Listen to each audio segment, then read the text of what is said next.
Muy bien, buenos días a todos. Espero que hayan podido dormir muy bien anoche. Han hecho una buena presentación ayer en el mensaje, estaban muy atentos. No sé si estaban pensando en lo que decíamos, pero estaban muy atentos, así que muy bien. Bueno, vamos a orar antes de empezar el estudio en esta mañana. Amado Padre, damos muchas gracias en esta mañana por poder cantar a tu nombre. Gracias por la obra de tu Espíritu para traer pensamientos a nuestros corazones mientras adoramos tu nombre. Deseamos que así suceda ahora al adorarte mediante la exposición de tu palabra. Deseamos que nuestros corazones se humillen ante ella, podamos postrarnos y honrarte a ti, al prestar oído, tener corazones dóciles para oír, pero deseamos que tu Espíritu obre de manera poderosa para hacer entender aquello que solamente tú puedes hacer entender. Reconocemos que es imposible entender, conocer la verdad, a menos que el Espíritu obre, y dependemos de ello. Por eso, Padre, bendícenos en esta mañana. Obra en el corazón de los jóvenes que aquí ya te conocen, que son salvos, que han puesto su fe en Cristo y han venido en arrepentimiento, para que su fe sea renovada, pueda crecer, pueda madurar. Y deseamos orar por aquellos que aquí no son salvos, que todavía están en sus pecados, que van camino a la perdición. Deseamos orar que si está en tu misericordia, concederles el arrepentimiento y la fe, que así sea, que podamos gozarnos en ver jóvenes salvos en este campamento. En el nombre de Jesús. Amén. Muy bien, les invito a abrir sus Biblias en esta mañana en Esdras, esto es el Antiguo Testamento, Esdras capítulo 7. Vamos a usar un texto como referencia, que es en ese capítulo, que es el versículo 10. Para algunos es bastante conocido el pasaje, para otros quizás sea nuevo o no tan conocido. Vamos a usar para esta temática, este es el tema 1, es el primer estudio de este tema. En el segundo mensaje seguiremos con lo que empezamos ayer. Dice así, Esdras, capítulo 7, versículo 10, de esta manera. Porque Esdras había preparado su corazón para inquirir la ley de Jehová y para cumplirla y para enseñar en Israel sus estatutos y decretos. Muy bien. El director del campamento me pidió un tema específico, aparte del que empezamos a ver ayer. Ese tema tiene que ver con la Biblia, tiene que ver con la lectura y el estudio de la Biblia, y en verdad me gustó poder empezar a prepararlo.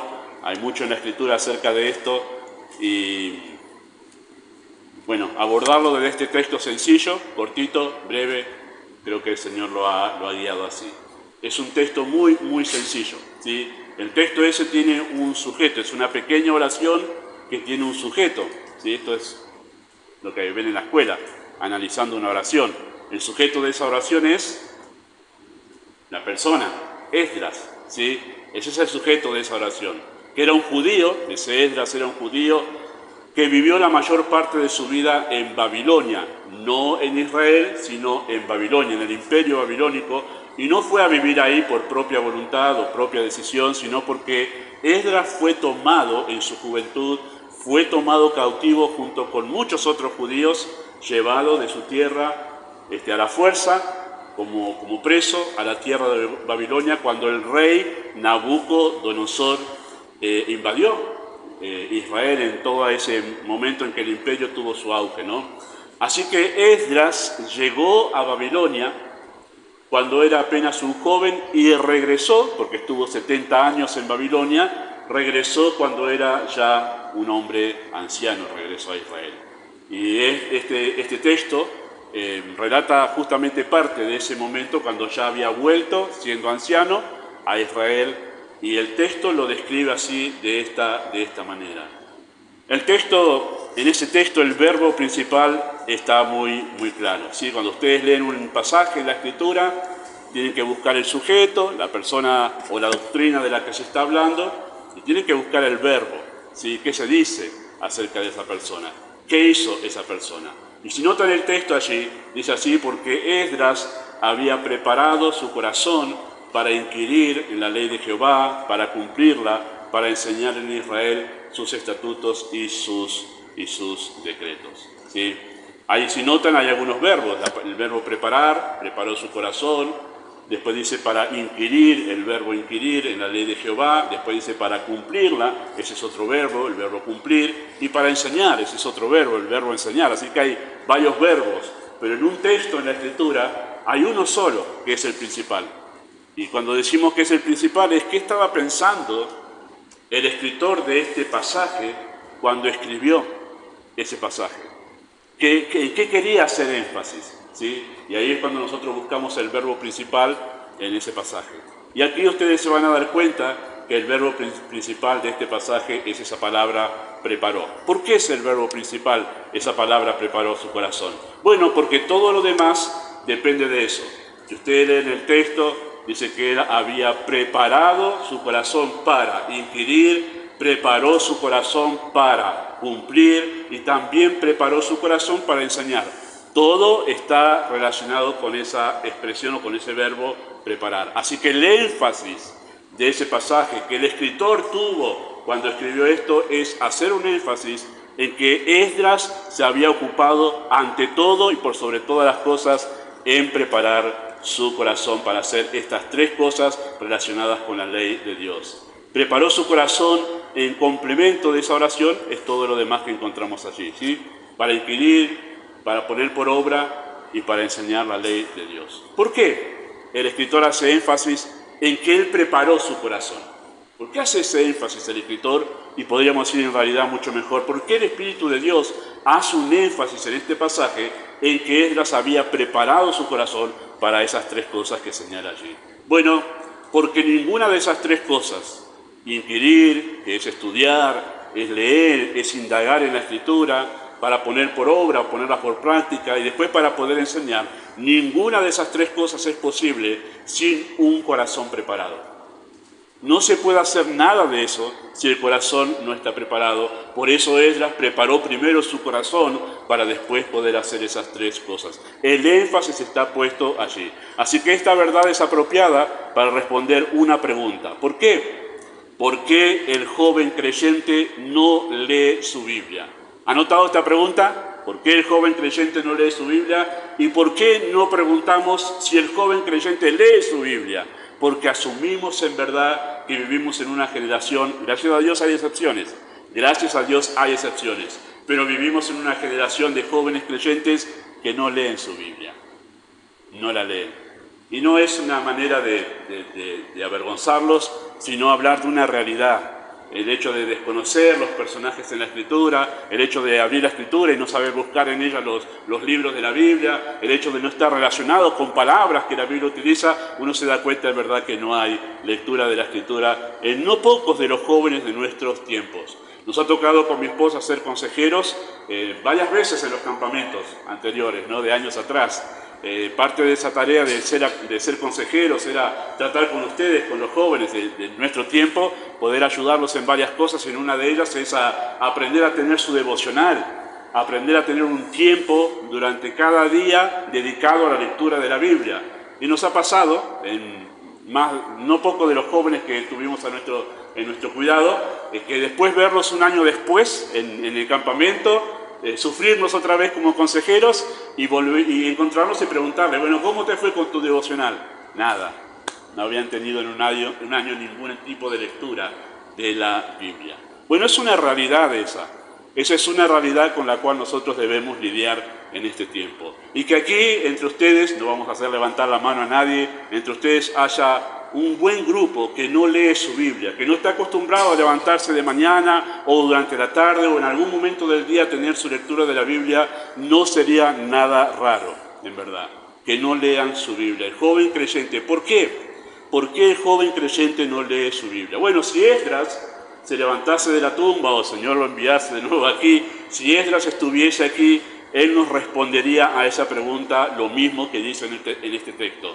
El problema por el cual los jóvenes creyentes, o el problema por el cual el joven creyente no lee su Biblia, es porque no tiene un corazón regenerado. no tiene un corazón regenerado. ¿Qué es no tener un corazón regenerado? Bueno, es no tener un corazón salvado, es no haber sido salvado por la fe en Cristo. Hay una relación directa, jóvenes, entre la indiferencia hacia la Biblia y la falta de salvación. Hay una relación muy directa y que en verdad voy a decir es de las primeras evidencias que uno puede notar en alguien que realmente no es salvo, ¿sí? En Jeremías capítulo 6, versículo 10, lo voy a leer yo nada más, no hace falta que lo busquen ahora, pero en Jeremías 6, 10, el profeta le dijo así al pueblo de Israel de esta manera: ¿a quién hablaré y amonestaré para que oigan?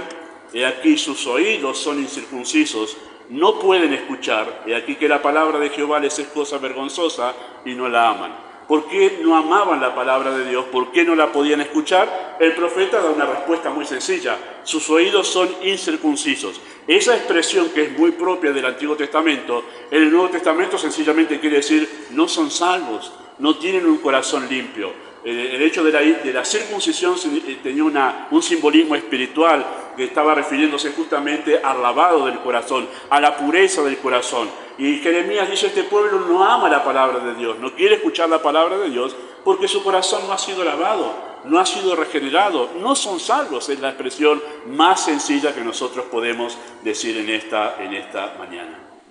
A veces no entendemos por qué un joven que asiste regularmente a la iglesia no lee su Biblia, ¿sí? Y llega hasta el punto de ni siquiera traerla consigo a los cultos. Esto es muy común hoy en día, que muchos de los jóvenes que vienen a nuestras iglesias se han acostumbrado ya, que profesan ser creyentes, ¿no? Que dicen: sí, yo soy salvo, sí, yo creo en Cristo. Se han acostumbrado a llegar a la iglesia sin Biblia. Bueno, yo sé que yo utilizo la Biblia en mi celular y a la vez uso también mi Biblia de papel, ¿sí? Pero más allá de eso, se han acostumbrado a no traerla consigo, ni siquiera en papel, ni siquiera en el celular, a la Biblia. Sencillamente se han acostumbrado a ir a la iglesia, sentarse y escuchar, y tratar de ver si podemos pescar algo de lo que se está diciendo o no. Y nosotros pensamos a veces, o la gente piensa en cuanto a este tipo de jóvenes que está muy alejado de la Biblia en sentido práctico, pensamos en diferentes razones que pueden llegar a ser la causa de esta situación. Pensamos en todo menos queremos llegar a pensar en la falta de salvación en sus vidas, ¿sí?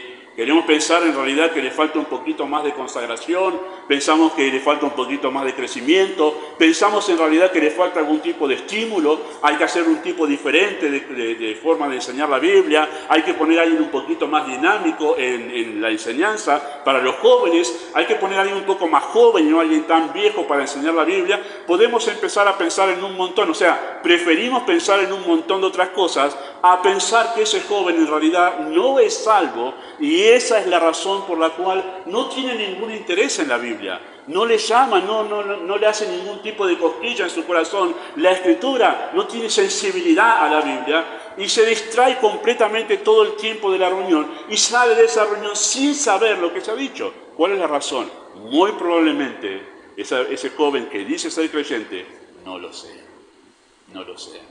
no tenga vida espiritual en su vida.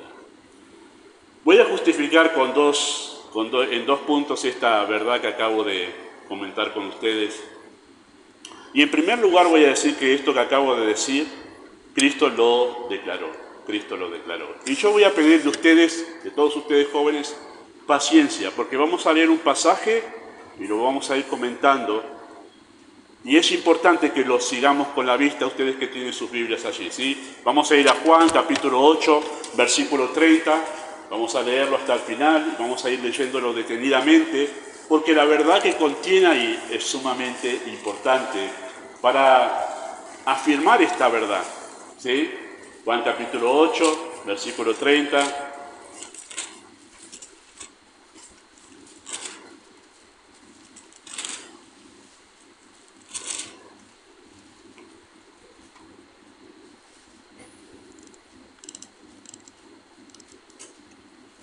Dice el texto de esta manera, Juan 8, 30.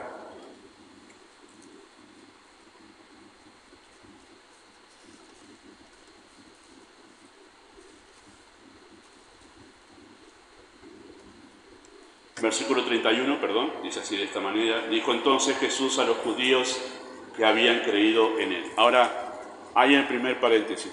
Presten atención que acá aparecen un grupo de personas con las que Cristo está conversando, ¿sí? Es un grupo de judíos con los que Cristo comienza a tener un intercambio de palabras. Y es muy importante que ustedes noten que ese grupo de judíos con los que Cristo tuvo un intercambio de palabras habían creído en él, ¿sí? Dijo entonces a los judíos que habían creído en él. Así que partimos teniendo en cuenta eso y no se lo olviden. ¿Qué le dijo? Dice, si vosotros permaneciereis en mi palabra, seréis verdaderamente mis discípulos. Debemos aclarar y acordarnos nosotros que cuando en el Nuevo Testamento, en los 4 evangelios, se utiliza la palabra discípulo, en el libro de los Hechos también, cuando se hablaba de un discípulo, se hablaba de una persona creyente.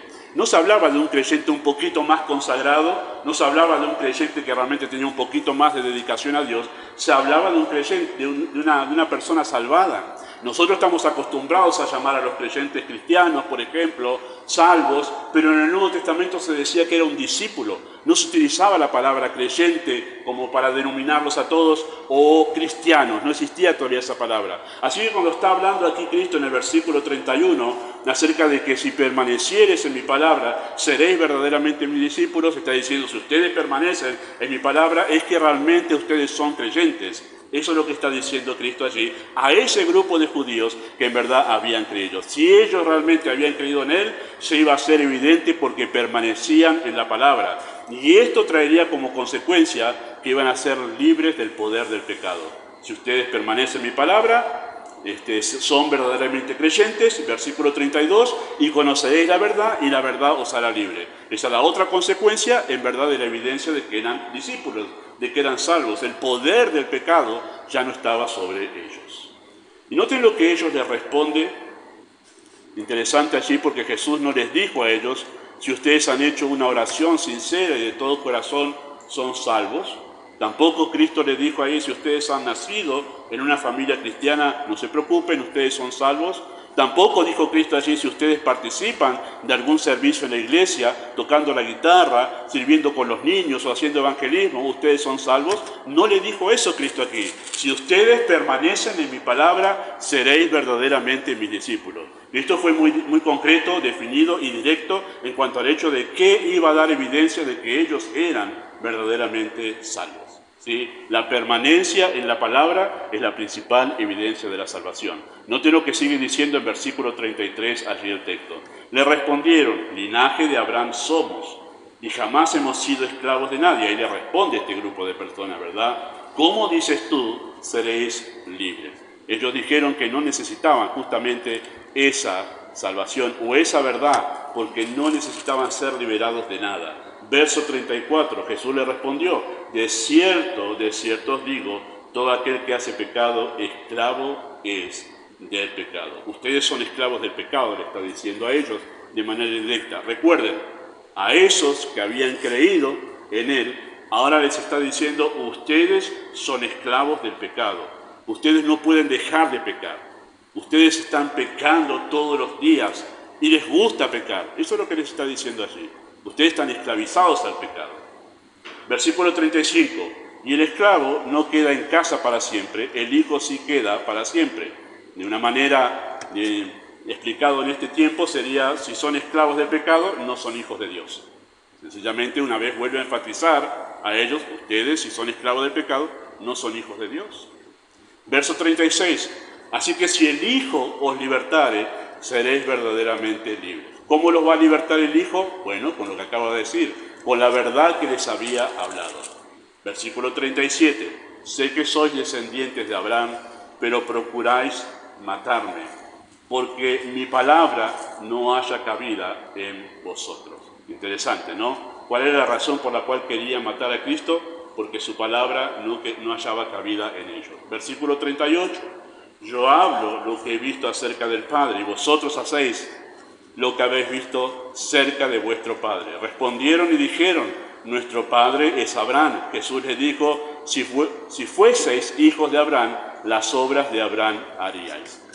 Y un pequeño paréntesis allí en ese. Para un judío, Decir que ser hijo de Abraham es decir, yo soy hijo de Dios, porque Abraham es el padre de la fe. Entonces, si nuestro padre es Abraham, nosotros tenemos la misma fe que Abraham. Al tener la misma fe que Abraham, nosotros somos hijos de Dios. Estaban diciendo ellos, vos decís que no somos creyentes, nosotros te aseguramos que somos creyentes. Eso es lo que están diciendo los judíos aquí. Verso 40. Pero ahora, respondió y dijeron, nuestro padre es Abraham. Jesús le dijo, si fueses hijo de Abraham, las obras de Abraham harías. Pero ahora procuráis matarme a mí, hombre que os he hablado la verdad, la cual he oído de Dios. No hizo esto Abraham. ¿Sí? Abraham no hubiese hecho eso, lo que ellos están haciendo allí. Si ustedes tienen la fe de Abraham, hubiera hecho lo mismo que Abraham haría. ¿Qué? Abraham me escucharía, Abraham me amaría.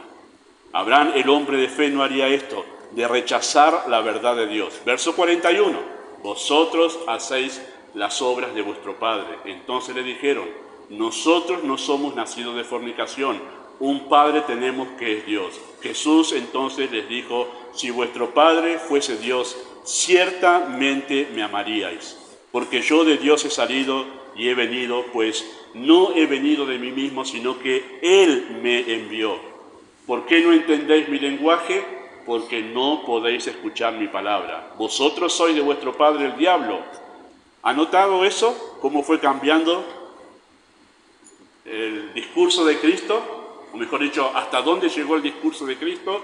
A aquellos que en el verso 31, Juan dice que habían creído en Él. Llegamos a este verso y Cristo dice, ustedes son hijos del diablo, no son hijos de Dios. Así que es muy probable, jóvenes, manifestar que uno cree en Cristo y aún engañarse a sí mismo, siendo aún un hijo del diablo. Estos se engañaron a sí mismos, habían manifestado fe, pero en realidad esa fe no era verdadera. Cristo llegó acá y aseguró, ustedes son hijos del diablo, no son hijos de Dios. Le dijo esto a personas que habían creído, ¿verdad? En una iglesia quizás sería la forma de atender a estas personas diferentes, ¿verdad? A veces han creído, han manifestado fe y damos gracias a Dios por un nuevo convertido. Y aquí Cristo no hizo eso. Empezó a charlar con ellos y a testear, a ver si en verdad había una fe verdadera en ellos. Dice, los deseos de vuestro padre, versículo 44, queréis hacer. Él ha sido homicida desde el principio. ¿Y qué pasó? No ha permanecido en la verdad, porque no hay verdad en él. Cuando habla mentira, de suyo habla porque es mentiroso y padre de mentira. Y a mí, porque digo la verdad, no me creéis. Versículo 46, ¿quién de vosotros me redarguye de pecado? Pues si yo digo la verdad, ¿por qué vosotros no me creéis? Y aquí está el punto al que queríamos llegar, por eso hice esta lectura. Noten cómo Cristo concluye esta conversación. Verso 47. El que es de Dios, las palabras de Dios oye. Por esto no las oís vosotros, porque no sois de Dios. Tremendo, ¿no? No importa cuántas buenas obras estuviesen haciendo esos judíos. El punto para testear si eran salvos era su relación con la Escritura, su relación con la Biblia. El que es de Dios, muy sencillo, las palabras de Dios escuchan. Y por eso ustedes no las oyen. Les está explicando por qué ellos rechazaban, tenían tanto rechazo a la palabra de Dios que Cristo les estaba hablando. Porque no sois de Dios. 2 más 2 es 4. Esa es la conclusión a la que llegó Cristo. Si ustedes fuesen de Dios, amarían las palabras de Dios. Pero como no lo son, por eso las rechazan. Aunque ellos habían confesado creer en Cristo, no recibían su palabra. Y esta fue la clave para que Cristo cuestionase la veracidad de su fe y llegase a la conclusión de que no eran salvos. Quizá con un sincero corazón tú te preguntas, ¿por qué no puedo leer la Biblia? ¿Por qué no quiero en realidad leer la Biblia? ¿Por qué me fastidia? ¿Por qué me aburre leer la Biblia? Algunos de los jóvenes quizás digan, no, ¿qué hace falta? Hemos escuchado por internet a un predicador mucho más efusivo, mucho más elocuente, mucho más divertido. Eso es lo que ahí cambiaría mucho. En verdad, si estuviese Moisés predicando en mi iglesia sería diferente. No sería nada diferente. A Moisés hubo un montón de gente que no lo quiso escuchar y era tremendo predicador. Podríamos hablar humanamente. No pasa por ahí, jóvenes. Pasa por tu corazón. Pasa por mi corazón. Si no hay vida dentro de tu corazón, jamás vas a poder tener interés en la Biblia. Jamás. Vas a intentarlo una y otra vez, vas a tratar de escuchar consejos, vas a tratar de poner algún método para ver si podés disciplinarte en leer la Biblia y no va a pasar. No va a pasar de ninguna manera, porque la Biblia es un libro espiritual y debe ser leído de manera espiritual, con vida dentro del corazón. Y cuando no la hay, es por eso que hay un rechazo. Es imposible, en verdad, que tú puedas desear la Escritura teniendo un corazón en pecado, no salvado por Cristo. Ustedes tienen cerquita allí el texto. Permítanme afirmar esta verdad con lo que Cristo dijo en Juan capítulo 10. Vayan a Juan capítulo 10, verso 22 al 27. Una vez más, Cristo teniendo conversación con los judíos que decían ser salvos, y en verdad Cristo llega aquí y le dice: ustedes están perdidos en sus pecados. Dice Juan capítulo 10, verso 22, de esta manera: celebrase en Jerusalén la fiesta de la dedicación. Era invierno y Jesús andaba en el templo por el pórtico de Salomón. Y le rodearon los judíos y le dijeron: ¿hasta cuándo nos turbarás el alma? Si eres el Cristo, dínoslo abiertamente. Verso 25, Jesús le respondió: os lo he dicho y no creéis. Noten que Cristo acentúa la falta de fe en ellos, la falta de salvación en ellos. No creéis. ¿Por qué? Versículo 26, no creéis porque no sois de mis ovejas. O sea, ellos no creían porque sencillamente no eran salvos. No pueden creer lo que Cristo está diciendo, rechazan su palabra. ¿Cuál es la razón? No son salvos. No creéis porque no sois de mis ovejas, como os he dicho. ¿Cómo sabía Cristo que ellos no eran de sus ovejas? Decir que no eran de sus ovejas es decir que Él no era su pastor, no eran salvos. Una vez más volvemos al mismo tema. Bueno, la respuesta es que no creían, pero Cristo, ¿cómo sabía que no creían? Verso 27, mis ovejas oyen mi voz, y yo las conozco y me siguen. 2 más 2 es 4. Si no tienen interés en la palabra, no son salvos. Y aquí Cristo no pone ningún gris en este asunto. No tiene interés, le falta vida, no ha sido salvado. Por más que diga que es creyente, no lo es. Y esa es la realidad de muchos jóvenes, queridos jóvenes hoy en día en las iglesias, engañados de que alguna vez han hecho alguna oración. Gracias a Dios estamos saliendo de esa etapa tan nefasta del siglo pasado, pero todavía quedan algunos residuos de todo aquello, de pensar que por haber recitado el rito de la oración son salvos, pero después no tienen no tienen interés en la Biblia, sino no tienen interés en la iglesia, y aún así piensan que son salvos. Es más, suelo escuchar a muchos papás en el ambiente cristiano hablando de sus hijos que se han apartado, en verdad no tienen ningún interés y viven una vida perdida en el pecado. Dicen: no, pero alguna vez oró, ya va a volver al Señor. Está perdido en sus pecados. Ha sido un engaño todo eso en su momento. ¿Cuántos jóvenes están engañados, no? Con tener alguna actividad en la iglesia, con poder participar de tocar música, poder participar de enseñar a niños, pero cuando llega el momento de sentarse a escuchar la palabra, se duermen, se fastidian, en verdad se aburren, no entienden nada, pero tienen alguna actividad. El punto clave, en verdad, para saber si alguien es salvo no es si hace algo en la iglesia, sino cuál es su relación y su actitud ante la palabra de Dios. Ante la palabra de Dios. Ahora, Cristo no solo declaró esto, sino Cristo explicó por qué el punto clave para saber si alguien es salvo es esa relación con la palabra. Y Él lo explicó en Juan capítulo 14, Cristo lo explicó en Juan capítulo 14, versos 15 al 24.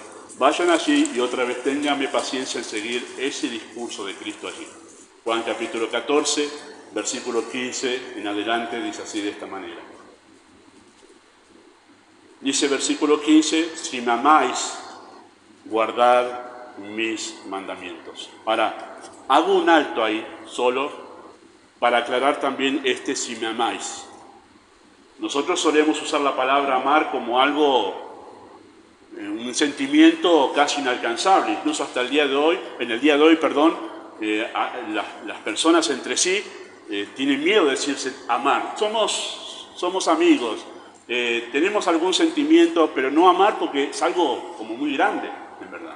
Y cuando nosotros leemos acá, si me amáis, cuando Cristo lo dice, estamos pensando, bueno, se está refiriendo a llegar a ser un discípulo top, allá arriba, reconsagrado, re servicial al Señor, y después están los creyentes un poquito más abajo que no aman a Cristo, pero son salvos igual.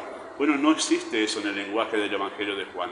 Cuando Juan utiliza esta expresión, o rescata, mejor dicho, este discurso de Cristo de hablar de amarle a Él, está refiriéndose a ser salvo.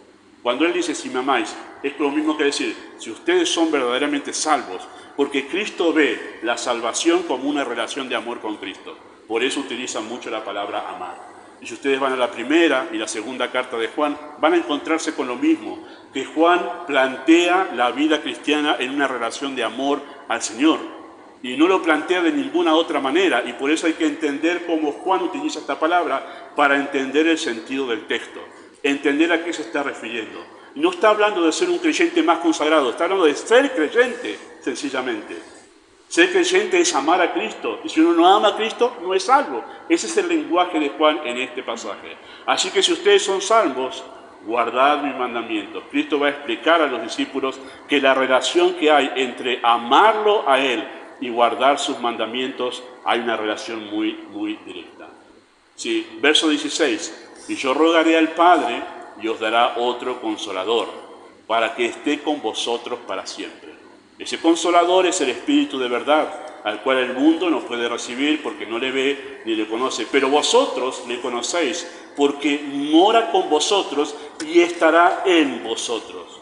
No os dejaré huérfanos, vendré a vosotros todavía un poco y el mundo no me verá más. Pero vosotros me veréis, porque yo vivo, vosotros también viviréis. En aquel día, versículo 20, en aquel día, un pequeño paréntesis más. ¿Qué día? ¿Cuál día? Él les está diciendo en este pasaje que se va a ir. ¿A qué se refiere que se va a ir? Viene el momento en que Él va a ser crucificado y en que Él va a partir a la presencia del Padre después de consumar la obra de salvación en la cruz. En ese momento, cuando Él parta, los discípulos van a quedar sin Él de cuerpo presente, no lo van a ver más de cuerpo presente una vez que ascienda a los cielos, y entonces vendrá el Espíritu de Dios, y a eso se refiere aquí en aquel día, el día en que Él ya no esté de cuerpo presente con ellos, a eso se refiere ese día, cuando ya no esté, porque Él está anunciando esa partida. ¿Qué pasará en aquel día? Noten lo que dice el versículo 20, en aquel día vosotros conoceréis que yo estoy en mi Padre, vosotros en mí, y yo en vosotros.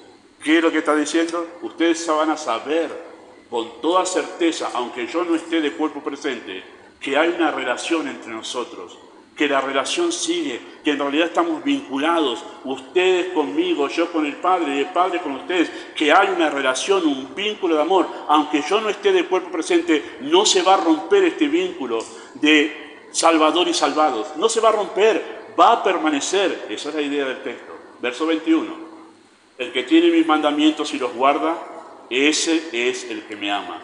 El que me ama será amado por mi Padre, y yo le amaré y me manifestaré a él. Le dijo Judas, no el Iscariote, Señor, ¿cómo es que te manifestarás a nosotros y no al mundo? Respondió Jesús y le dijo, el que me ama, mi palabra guardará, mi Padre le amará, vendremos a él y haremos morada con él. El que no me ama, no guarda mi palabra, y las palabras que habéis oído no es mía, sino del Padre que me envió. Interesante, ¿no? Porque Judas tuvo esa inquietud. Si tú te vas, y vos estás diciendo que la relación va a seguir, y vamos a seguir con este vínculo salvador y salvados, ¿cómo va a ser? Porque no vas a estar. ¿Y cómo te vas a manifestar a nosotros, pero el mundo no? Y entonces él responde, va a ser a través de mi palabra. La relación va a seguir y va a ser a través de mi palabra. El vínculo que ustedes van a tener conmigo va a ser a través de la Escritura. Como ustedes se relacionen con mi palabra, va a ser como ustedes se relacionan conmigo. Vamos a decirlo de otra manera, relacionarse con Cristo de manera personal es lo mismo que relacionarse con su palabra de manera personal. Eso está diciendo Cristo allí. La relación va a seguir. ¿Cómo? A través de la Escritura. Ser salvo y amar a Cristo es exactamente lo mismo, porque al ser salvados entramos en una relación de amor con Él. Y amarlo a Él significa que se vuelve nuestra prioridad y asumimos un sumo compromiso a prueba de todo. Y si no es así, entonces no hay tal salvación. Algunos piensan que amar es tener un sentimiento profundo. Amar es simplemente poner a alguien como lo primero. Eso es amar. Como muy importante, eso es amar. Vamos a hacerlo muy sencillo, no es alguna emoción muy fuerte. No es eso. Es esto, es primero en mi vida. Y si ustedes me aman a mí, ustedes van a ponerme a mí como primero en sus vidas. Eso es amar a Cristo. Pero ahora Cristo no está de cuerpo presente. ¿Cómo nos relacionamos con alguien que no está de cuerpo presente? Bueno, ¿acaso el amor se demuestra de una manera mística, de una manera emocional, como algunos dicen? Yo Cristo acá, Cristo acá en mi corazón. Sí, todo por Cristo, pero jamás abren su Biblia. Una salvación muy mística es esa. Cristo acaba de explicar por qué no es posible ser un cristiano sin una relación con la Biblia. No es posible. No es posible que digas que sos cristiano y a la misma vez no tengas una relación real con la Biblia. No existe eso. En el lenguaje de Cristo no es real. Ahora, esto suena muy duro, parece muy extremista, parece como que uno va más allá del creer. Vamos a hablar en la segunda reunión sobre ese tema de qué significa creer, pero parece que no, pastor, es creer y Él me perdona. Sí, pero ¿qué está implícito en ese creer? ¿Qué significa realmente creer? Parte de eso es esto. Empezar a tener una relación con la Biblia. Y si no la hay, si no hay ese deseo, tú estás sin vida en tu corazón. No has sido salvado y tu corazón está perdido todavía. No hay salvación dentro de tu alma. Por eso no puedes tener un deseo genuino por la Escritura. Ahora aclaramos, ¿es posible ser estudioso de la Biblia y no ser salvo? Sí, claro que sí. Hay muchas personas que son estudiosas de la Biblia y aún así no son salvas. Pero escuchen esto, jóvenes. No puede suceder que uno sea salvo y no tenga interés apasionado por la Biblia. Eso no puede suceder. Entonces, ¿necesito amar la Biblia para ser salvo? Eso estamos diciendo de ninguna manera. No estamos diciendo eso. Estamos diciendo que es necesario ser salvados para amar la Biblia. Quizás, joven, esta es la realidad de tu vida. Has pensado que eres hijo de Dios, pero la Biblia no te interesa, no la lees nunca. Quizás has orado para recibir a Cristo, pero te aburres con la enseñanza de la Biblia, no entiendes nada. Quizás incluso sabes lo que la Biblia dice porque has sido criado en un hogar cristiano, pero te das cuenta en realidad que no son más que palabras vacías para ti. No la amas, no la amas. Esta realidad sencillamente revela la necesidad de que te decidas definitivamente dejar el pecado para comenzar a tener una vida verdadera de obediencia y de amor a Cristo. La realidad de tu relación con la Biblia lo que hace es poner en evidencia la realidad de tu corazón. Y que es imposible, por más cursos, por más que cambien el predicador, por más que se haga algo más dinámico desde el púlpito, desde una clase, no va a cambiar. Nada de eso va a cambiar. El desinterés que hay en tu corazón por la Escritura. Y entre las muchas cosas, porque vamos a plantear dos más en los demás estudios, creo que esta es la principal razón por la cual los jóvenes de hoy no leen la Biblia. La mayoría no conoce a Cristo. Y ojalá sea este un campamento donde el Espíritu de Dios te esté llamando a la realidad de tu corazón, al engaño de tu alma, para llamarte a Cristo sin ven a ser salvo. Ven en arrepentimiento y fe a Cristo a ser salvo. Amado Dios, tú eres poderoso para hablar mucho más allá de lo que hemos dicho en este momento.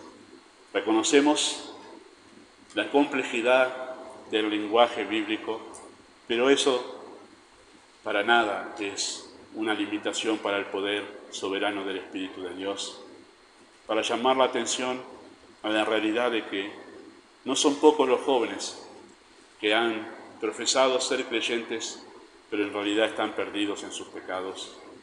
La realidad de su relación con la Biblia lo demuestra. Y deseamos, Padre, que tú extiendas tu misericordia y los llames a Cristo durante esta semana. Oramos en el nombre de Jesús.